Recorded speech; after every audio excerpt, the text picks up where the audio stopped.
If your taillight gets humidity like this, or if it gets water inside, I don't know if you guys can see that at the bottom. I'm gonna show you how to fix this. First, you're gonna wanna get a small drill bit, and we're just gonna drill in a bottom corner. Should be fine on this.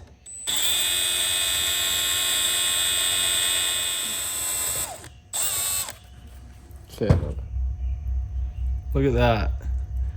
Now you're just gonna wanna drain your water out. All right, we got all of the water out. Need to wipe off all the fingerprints on the lens, but after you blow out as much moisture as you can from the air hose, what I did is I sat it out in the sun for an hour to 2 hours, and that dried out all of the moisture that I couldn't blow out with the air hose.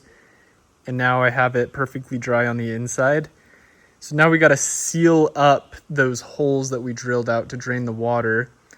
And I already went ahead and did that. You can see right here, I just slapped some panel bond. It's a 3M product. I'll show you the exact thing I used. But I just put that right over the holes, and that's gonna harden just as, like, harder than the plastic, and will waterproof it all.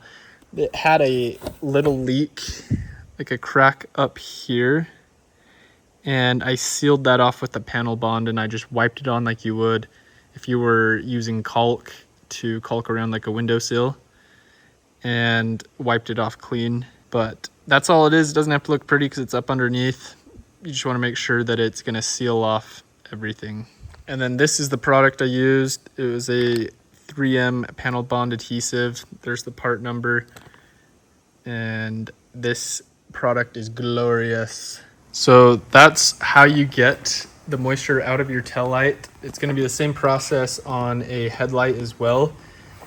If you have any questions, drop them down below, and I'll see you DIY goblins on the next one.